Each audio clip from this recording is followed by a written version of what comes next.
I got into the prison watching business in 1989 when Lyndon LaRouche, together with my husband Will Wirtz, Ed Spanis, and 4 others, became political prisoners of George Bush.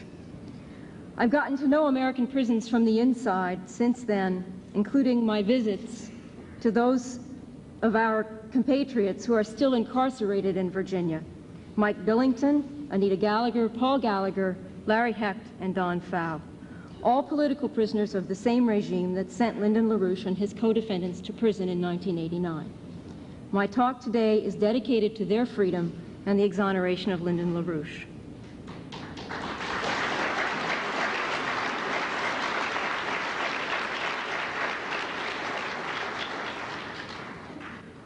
The prison industrial complex, as it's now called, in the United States, at $65 billion a year, has few rivals as the leading growth industry today.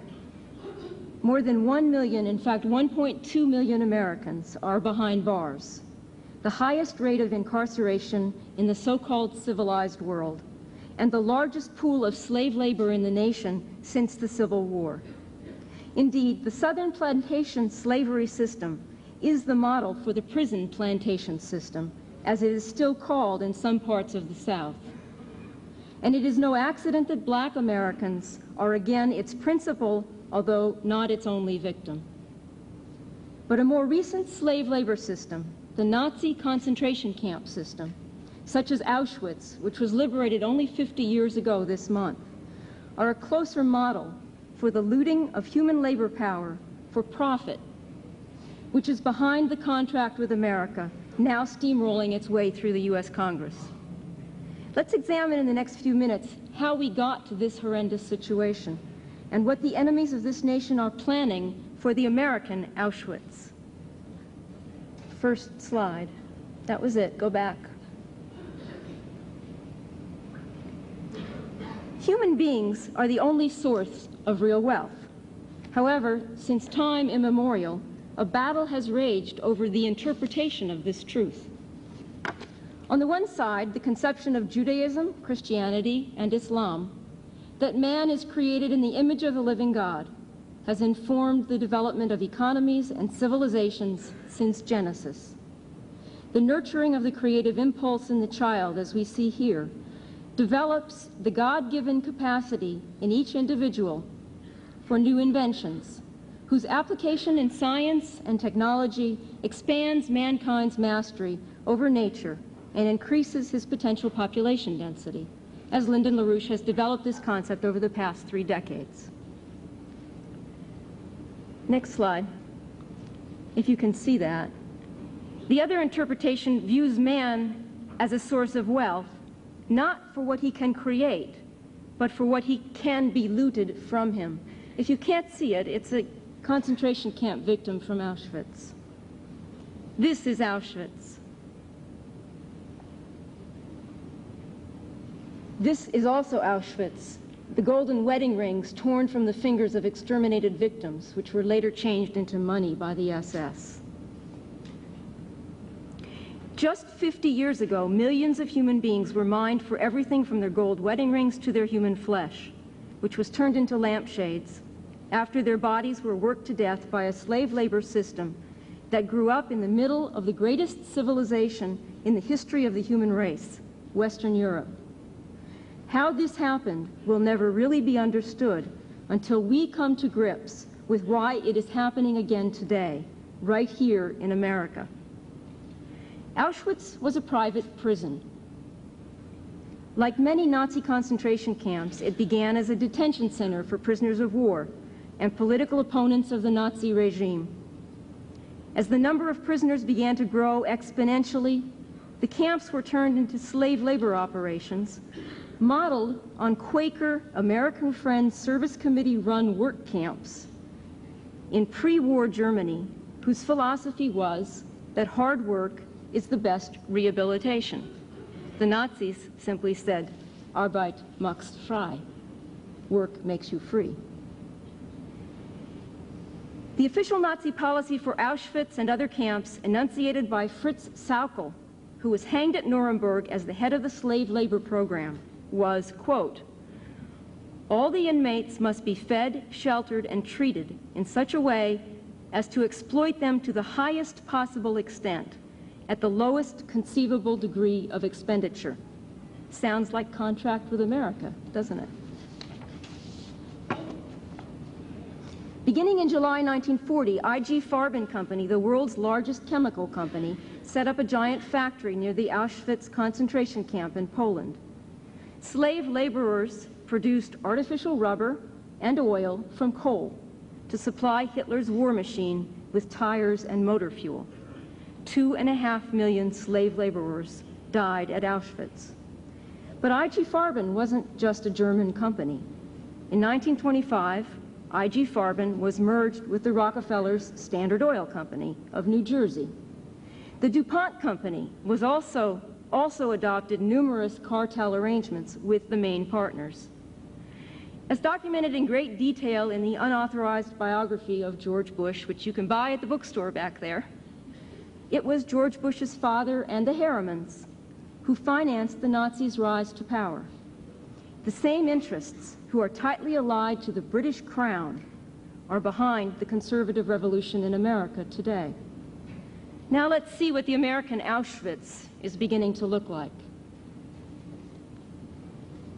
I don't know if you can read this from back there, but this is the global incarceration rates for selected nations per 100,000 population. At the top is the United States. That's the long black bar.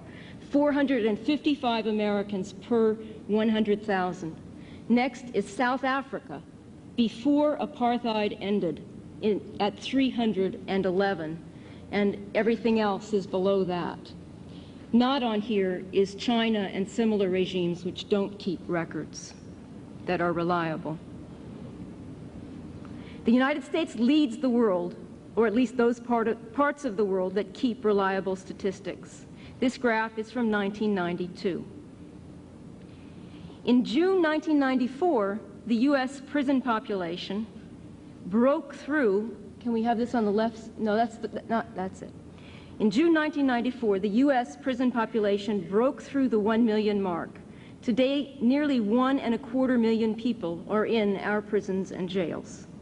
You can see, if you can read that the rate has basically grown by 6 to 8% a year since 1980, with two biggest growth years at the rate of over 12%. One between 1980 and 1981, Ronald Reagan's first year in office, and the second between 1988 and 1989, George Bush's first year in office.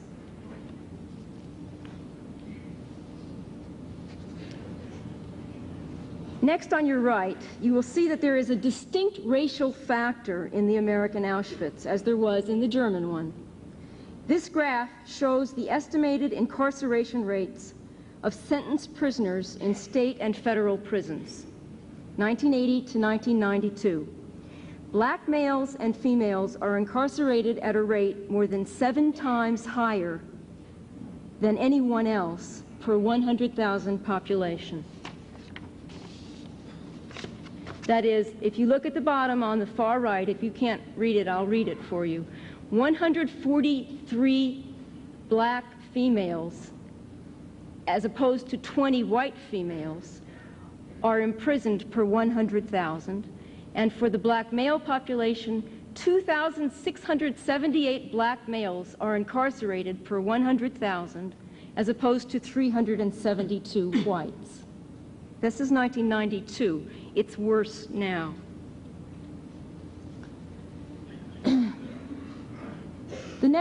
The graph on your left shows you the shocking details of this genocide against African Americans.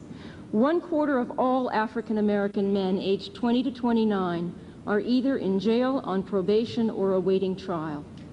There are more African American men in prison than in college. Black males aged 12 to 24 account for 17% of all homicides at a rate of 114.9 per 100,000 population in 1994, though they constitute about 3% of the population. That is, black males 12 to 24. Black males 12 to 24 are 14 times more likely to be murdered than anyone else. And I should point out, after what Dr. Aleem said yesterday, that homicide victims are the third leading source of body parts for transplants.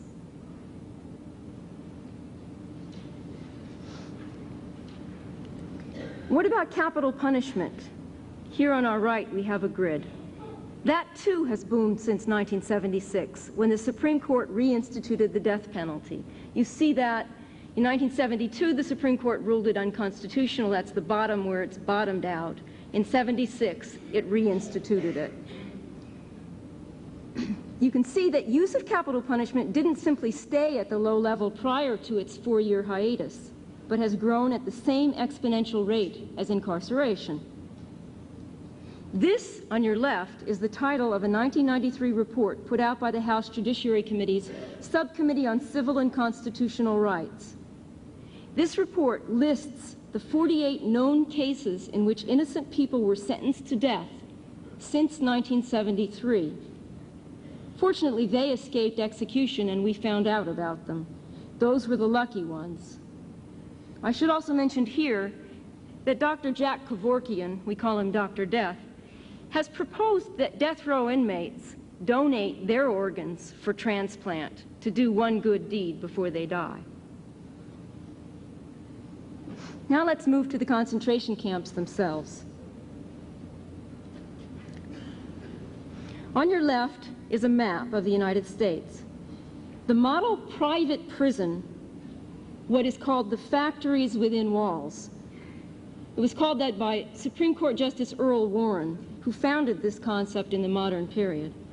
He called them factories within walls in 1972, after he visited communist China to learn how it was done. The model for this is seen on this map, is the federal prison industries, known as, by its trade name, Unicor. Here you see a map of the 46 U.S. locations where Unicor operates 97 factories employing over 15,000 inmates. This is a for-profit corporation run by the Department of Justice with $405 million annual income. Inmates earn minimum wage, but their average net income after deducting room, board, clothing, victim restitution, family support, and fines is $1 per hour. Established in 1934 by an act of Congress, Unicor today, that is our government, produces metal products, clothing and textile products, graphics and services, electronics, plastics, and optics. They produce every stick of furniture used by the government. If it weren't for prison labor, Newt Gingrich wouldn't have a chair to sit on. At Petersburg, Virginia, where my husband and Ed Spanis were political prisoners, Unicor produced parts for the Patriot missile during the Gulf War. No wonder the Chinese screamed hypocrisy when George Bush accused them of exporting prison-made goods. On the right, we see the trend of the so-called private prison companies. Before I say anything further, this should remind you of a graph that John Hofel showed you, of the growth of derivatives. It's exactly the same dates, and it's exactly the same incline. This is the growth of private prison companies from 1983 to 1994, the biggest growth industry in America today. There were nearly 50,000 private prison beds in America as of June 1994, most of them in Texas, which is why they just shipped 150 Virginia prisoners to Texas and plan to send 650 more in the next few months, which is what Mike Billington said yesterday in his tape. In Virginia, Governor Allen has proposed to build 10,000 new prison beds through private companies. That's how he plans to get by what the state legislature just refused to fund.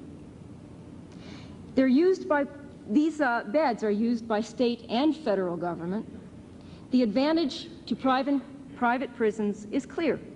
Private companies don't have to pay their guards union wages. They don't have to offer pensions. They can cut whatever corners they like on the prisoners. And they can also build prisons in localities where the population opposes them, as long as there is no zoning ordinance against them. Financing for the private prisons is coming from the top levels of Wall Street. Goldman Sachs, Prudential, Insurance, Smith Barney, Shearson Lehman, and Merrill Lynch are among those competing to underwrite prison construction with private tax-exempt bonds. Some of the big defense contractors, including Westinghouse, are also entering the prison business. We have now the slide. That's my slide. It's on the slide in the other machine. This slide is for the next presentation, Charles.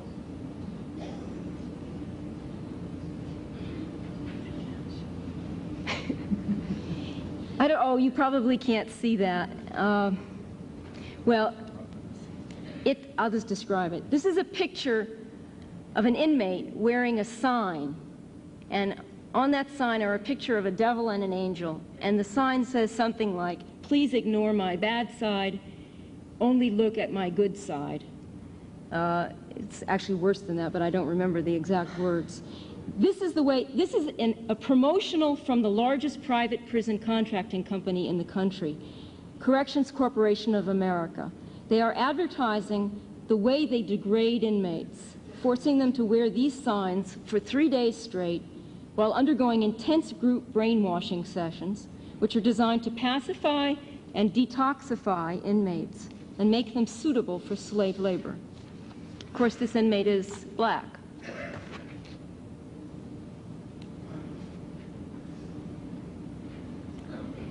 In addition to private companies which profit from building prisons and running them for the state or the county, charging per diem for each prisoner they keep, there's also a booming business inside state prisons akin to what Unicor is for federal prisons.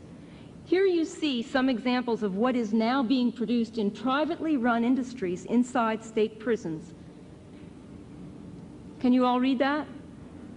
Okay. For you yuppies, I'm sure you'll like the bottom one. The prisoners in Washington produce the Eddie Bauer garments that you buy. 30 states have legalized privately run industries in their prisons. In most cases, the inmates are paid minimum wage, simply because the labor unions haven't yet been totally smashed. That came a little later in Nazi Germany. Like Unicor, however, the average net income to the prisoner is $1 an hour. This, of course, is significantly higher than the 10 cents an hour that prison maintenance workers routinely earn. As a result, like the house servants in Southern slavery, those who can get a job working in private industry are considered the lucky ones in prison. Finally, let's turn to the legislation that has created this potential American Auschwitz. Here you see the effect of the so-called, on the left. Here you see the effect of the so-called war on drugs conducted by the Reagan and Bush administrations and their counterparts in various states. Between 1980 and 1992, convictions for drug offenses grew from near 0 to 100,000 per year. Drug-related convictions now account for more than 30% of all incarceration, and for the most part affect only the low-level street peddlers and users. With mandatory sentencing laws, the rate of incarceration zoomed from 1980, when only 19 out of 1,000 drug convictions resulted in incarceration, to 1992, when the rate shot up to 104 per 1,000. If you can't read that, drugs is the line going from the bottom to the top. Everything else is property, violent crime, and public disorder. Despite this, as you all know, the drug plague continues to grow. Maybe that's because the institutions that profit from the drug trade are also the ones that finance the prison building industry. It's also undeniably true that incarceration breeds crime, and large-scale incarceration, as we have in America today, breeds large-scale crime. On the right, you see the newest prison stuffing legislation. 3 strikes and you're out. Since the baseball teams are on strike, Americans are amusing themselves by imprisoning their fellow citizens. This map shows the status of 3 strikes legislation as of December 31, 1994. It's been enacted in 14 states and it's pending in 7. And these are the most populous states.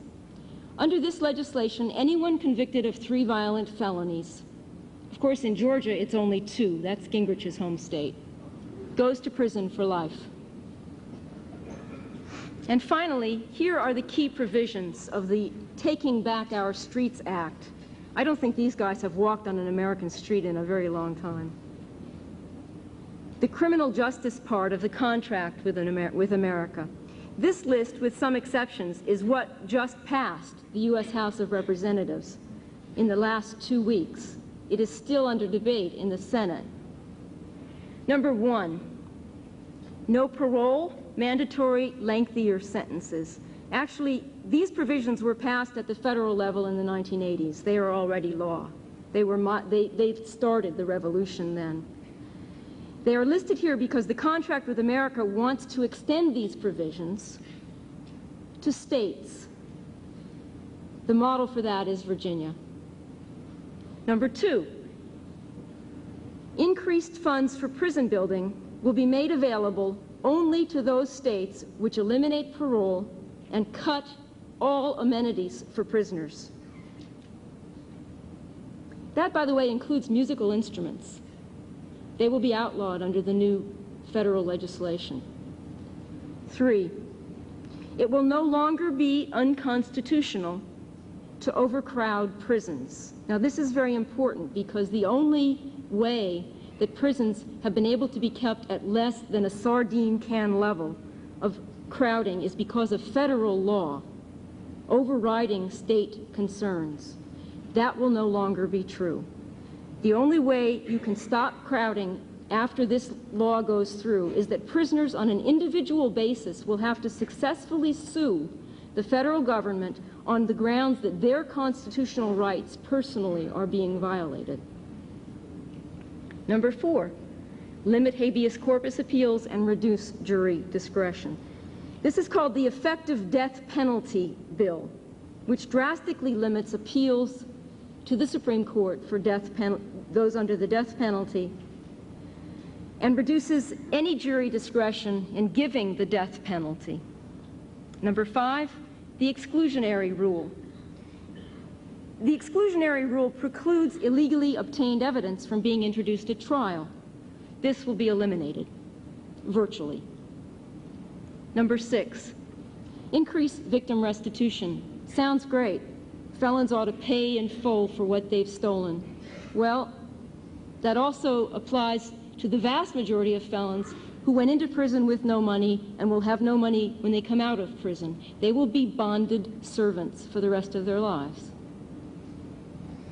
The Gingrich-Graham Army gang has taken out a contract on America that will guarantee a ready source of profit and slave labor for their pals on Wall Street.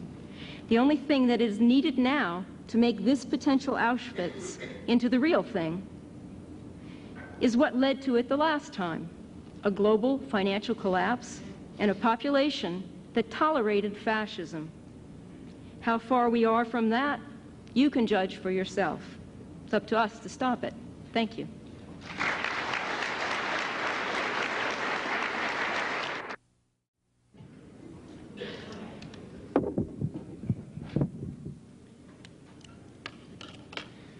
Mr. Carlos Gonzalez spoke earlier today about the poor and downtrodden of Argentina.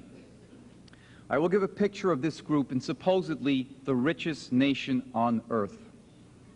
The contract on America has a contract out on the 40 million Americans who are classified officially as poor. That is, 40 million Americans are below the poverty level. That is 15.1% of the population. That is up from the 13.1% that you saw at the end of Mel's graph. It's gone up in the last 2 years. This is 1 out of every 6.5 Americans. Poverty means a family of four that earns less than $15,141 a year, a family of three that doesn't have yearly incomes of $12,674, and so on a sliding scale relative to family size. The poverty line is a joke. Probably poverty is twice or more the official level. People in poverty live in homes 3/5 the size of average housing and on a diet and nutritional level that barely keeps them alive. Now they are slated for extinction. The key piece of Contract on America legislation with regard to the poor is the Personal Responsibility Act - Welfare Reform. The Act's holier-than-thou name, the poor should be responsible much more than they are, reflects the oligarchy's contempt for anyone who isn't rich. Unveiled in September 1994, the PRA, as it is known by its abbreviation, has been modified and will come to the floor of the House of Representatives for a vote within the next month. The PRA has two principal draconian functions. First, in conjunction with the Balanced Budget Amendment, the PRA will cut cumulatively $140 billion from programs for food, education, child and adult health, housing, job training, and other necessities that are provided for low-income families and the poor by fiscal year 2002. Second, the Contract on America's Personal Responsibility Act features a workfare provision. Within a few years, as many as 1.5 million welfare recipients will work full-time for as low as $2.32 per hour. This plan will deliberately reenact what Nazi Labor Front director Robert Ley and his associates called labor recycling. Take a worker who makes a moderate wage of $30 an hour, including benefits, and force him or her, either by firing him or busting his union, into a job, perhaps even the same job, that pays $15 an hour with reduced benefits. Then from there, force him into a $5 or $6 per hour job at Walmart, and from there into a below minimum wage slave labor job. The wage and consumption level ratchets down. The next step is the Auschwitz work camps and then the gas chambers. A desperate pool of cheap labor consisting of prisoners, welfare recipients, those earning the minimum wage, etc., is being built up. Meanwhile, the loot taken from the population's living standards and from the U.S. budget expenditures for the poor is not intended to and will not balance the budget. Instead, it is stuffed into the maws of the privateers who feed their financial bubble. Poverty is rampaging in America. Since 1978, the number of poor has steadily climbed from 25 million to 40 million. Poverty includes an increasing number of working poor. The lower line on this graph shows that there are currently 10.1 million Americans who work and are poor. The effect among children is mortifying. 1 out of 4 American children under the age of 6 lives in a poverty family, which is apparently the highest level since the Depression. What is poverty? You will see that what the United States government considers to be poverty is really a joke. In the 1960s, an analyst in the Social Security Administration, Molly Orshansky, developed the poverty measure. She constructed it using 1955 as a base year. Ms. Orshansky observed that in 1955, food comprised 1/3 of a family of four's household expenditures. She also found out what the cost of the Department of Agriculture calls its economy food plan, which is a diet that allegedly meets the Department of Ag's bare minimal nutritional standard and is very, very inexpensive.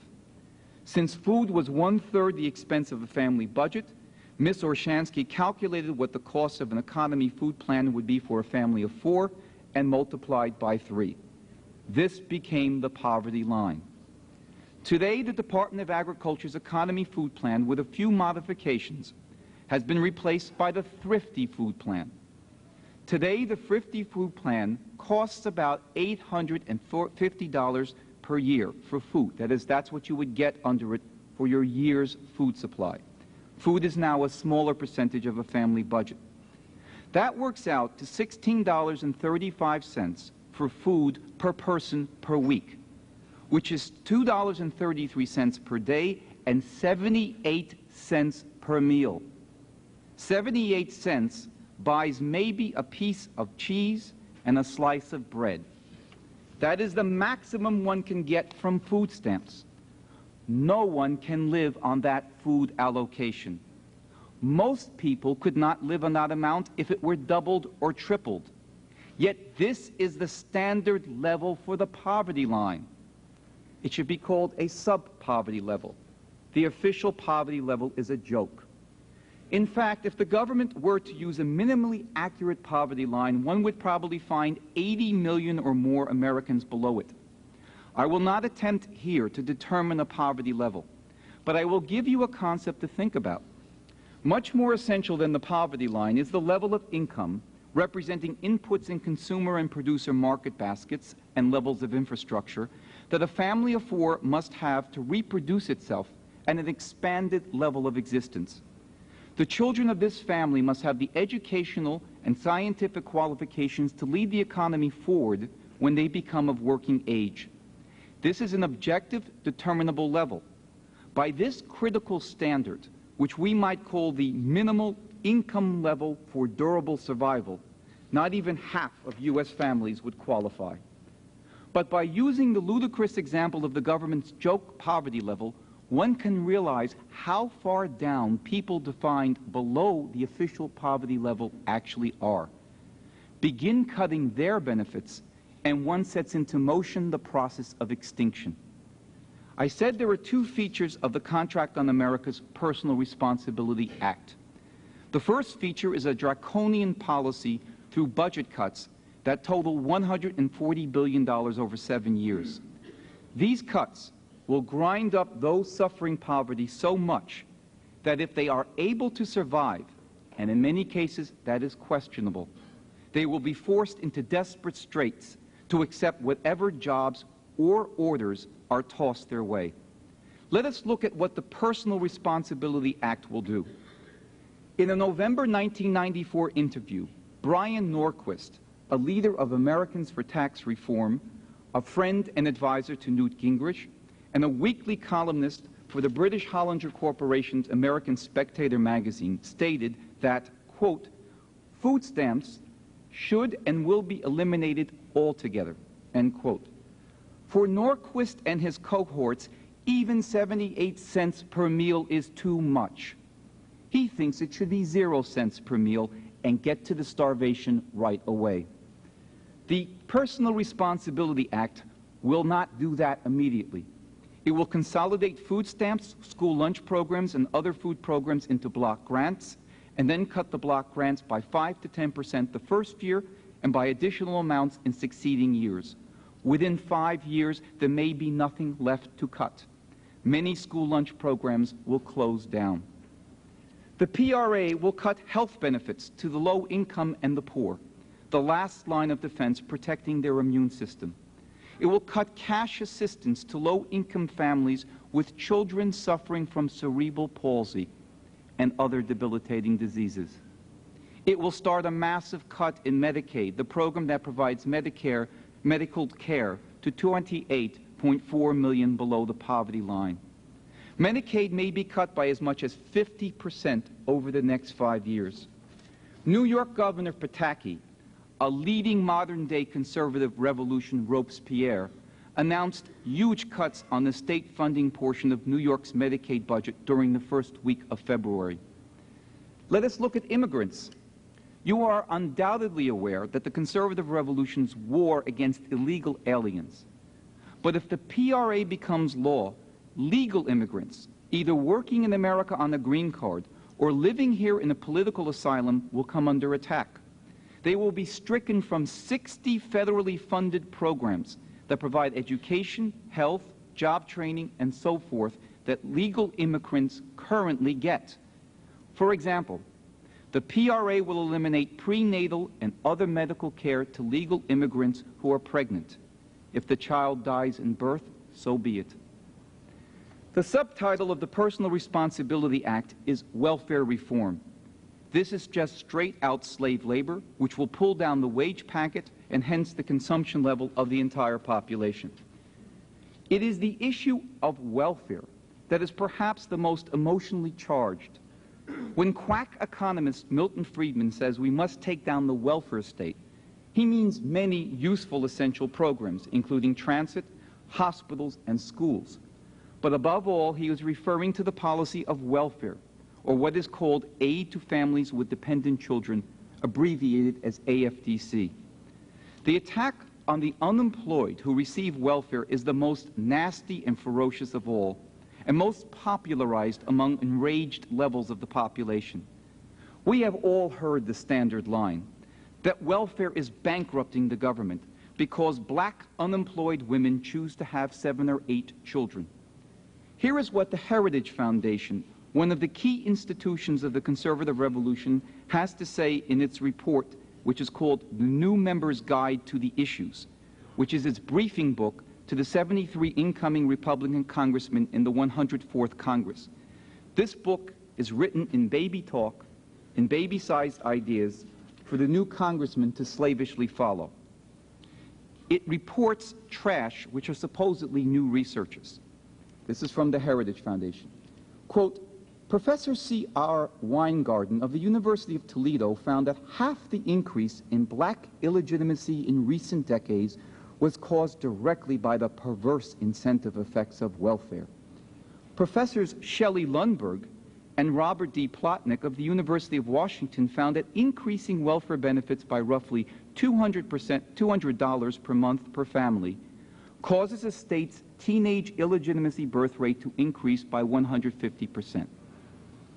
How does this stand up against reality? The pie graph shows the number of children under the age of 18 years old in a welfare family.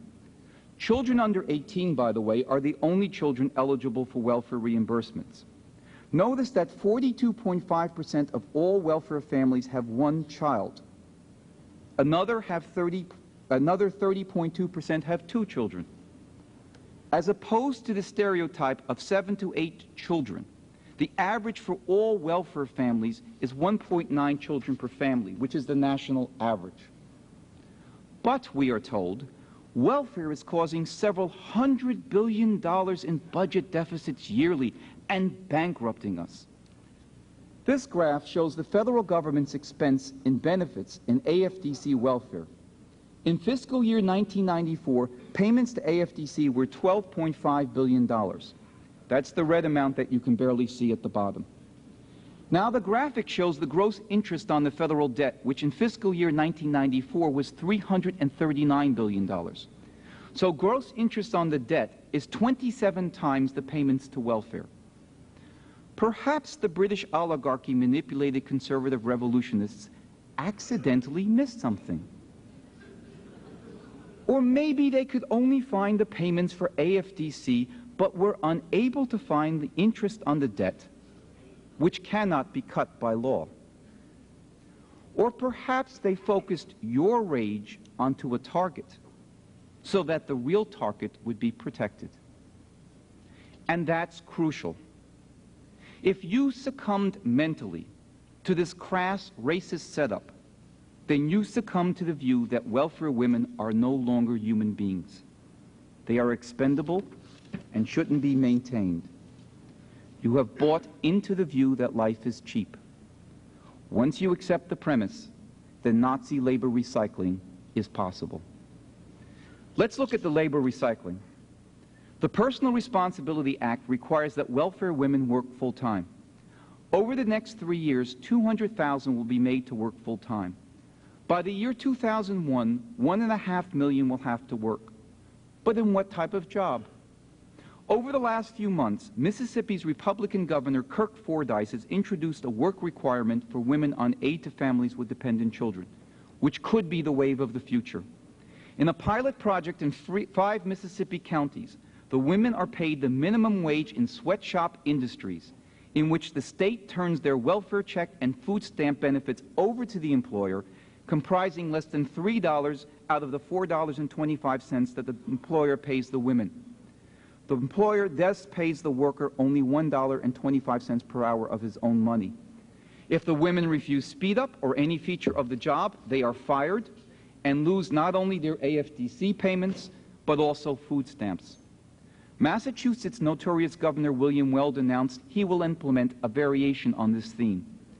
But other states may not require that the sweatshop employer pay anything towards the welfare recipient's wage. She will work for her welfare check. If she works a 35-hour week, the average hourly wage paid her will be $2.32 per hour. But in what job will the welfare mother work? This slide shows the real unemployment rate. It may be hard to see, but if you look at the last line, the last skinny line, that's 1994. This shows the real unemployment rate, including full-time and part-time, and also too discouraged to work. The real unemployment rate is 15.1%. The jobs aren't there. So the answer of where the welfare recipient will work is, why, your job, of course, if it isn't too skilled. For some employers, even paying 2 welfare recipients will be cheaper than paying you. I mentioned earlier that the attempt will be to lower the wage level of everyone in recurrent ratcheting downward cycles. This will require preventing the increase in minimum wage and, in fact, abolishing it. It will also require busting higher wage levels. In a mid-January talk show, Congressman Dick Armey, Republican of Texas, who is House Majority Leader and the person under whose name the contract with America is issued, said that, quote, "I will oppose the minimum wage increase to $5.15 per hour with every fiber of my being," end quote. He not only opposes an increase in the minimum wage as proposed by President Clinton, but he is on record for abolishing the minimum wage altogether. But the minimum wage is fighting a losing battle against the poverty line. In 1968, the minimum wage, if one assumes a worker works 40 hours a week, which most don't, and 50 weeks a year, yielded a yearly income of $3,200. That's in the green. The poverty level was $3,601 per year for a family of 4, which is shown in red. So the yearly minimum wage as a percent of the yearly poverty level was 89%, which is represented by the blue dot. This has steadily fallen, so that today if somebody works full-time at a minimum wage job, doing work a lot harder than a Wall Street derivatives trader would do, he or she will earn only 56% of what it takes for a family of 4 to live in poverty. We have seen what a joke the poverty level is. To earn only 56% of this joke says that the minimum wage is virtually slave labor. Then there is the statement by the Heritage Foundation's New Members Guide to the Issues, which I mentioned earlier, from its chapter on labor and employment. Quote, "Repeal the prevailing wage laws. The Davis-Bacon, Walsh-Healy, and Service Contract Acts require the government to pay union-scale wages on federally financed construction sites. These laws make it virtually impossible for low-skilled workers to be hired on government jobs because their productivity cannot justify the mandated wages," end quote. The Davis-Bacon Act mandates a certain level of wage for construction workers and thus sets the standards for many other workers. Remove it, and labor recycling is in full swing. Finally, the question of whether one should have welfare. The disintegration of the world financial system will pose to everyone the need to put the United States financial system through bankruptcy reorganization.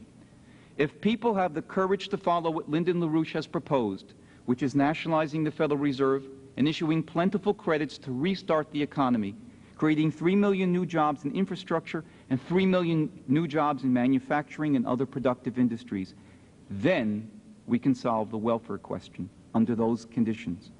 Short of doing that, cutting welfare and poverty programs in a depression is a prescription for the extinction of 40 million poor and the engulfing of American workers into Nazi recycling and the nation's destruction.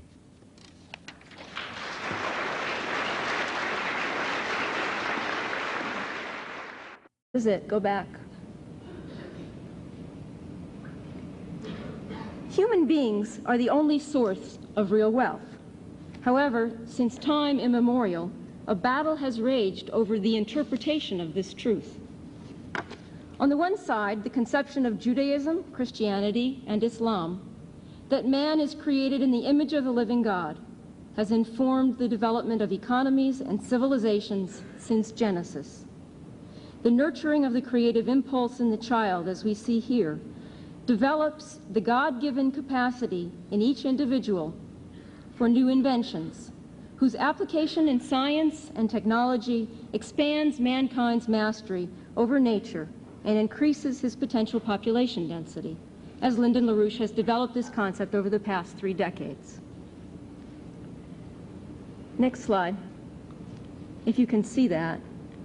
The other interpretation views man as a source of wealth, not for what he can create, but for what he can be looted from him. If you can't see it, it's a concentration.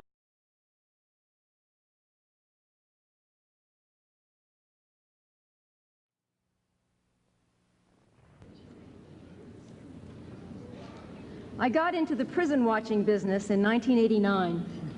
When Lyndon LaRouche, together with my husband Will Wirtz, Ed Spanis, and 4 others, became political prisoners of George Bush.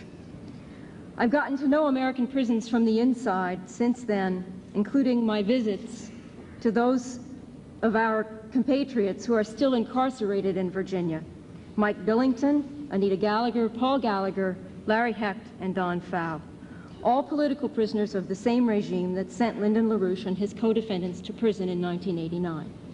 My talk today is dedicated to their freedom and the exoneration of Lyndon LaRouche.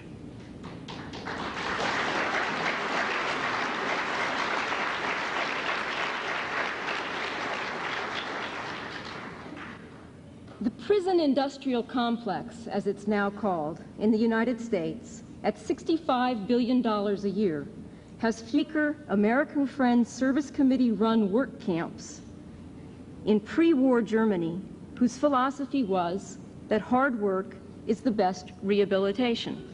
The Nazis simply said, Arbeit macht frei. Work makes you free.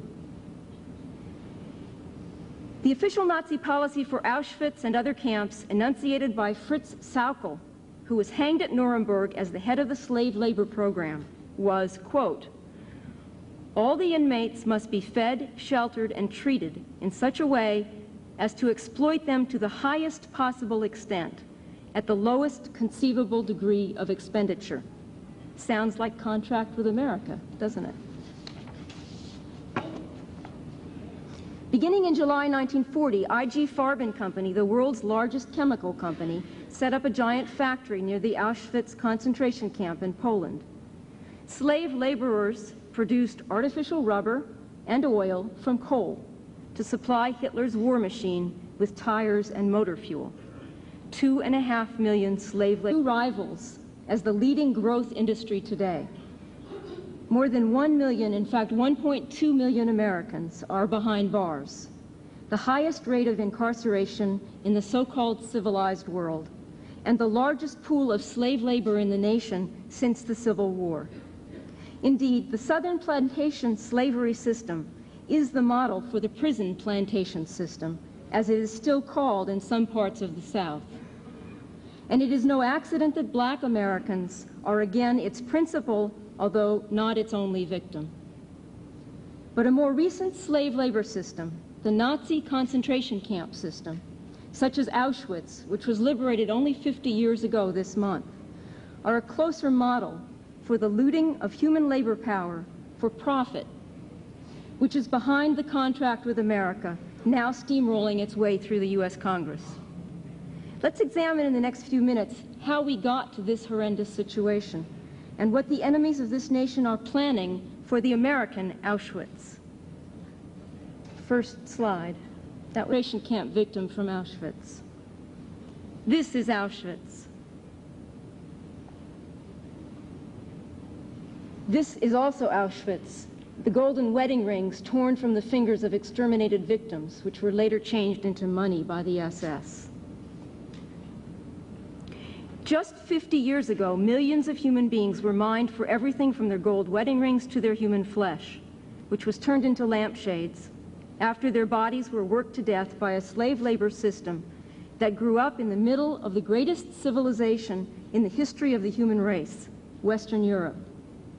How this happened will never really be understood until we come to grips with why it is happening again today, right here in America. Auschwitz was a private prison.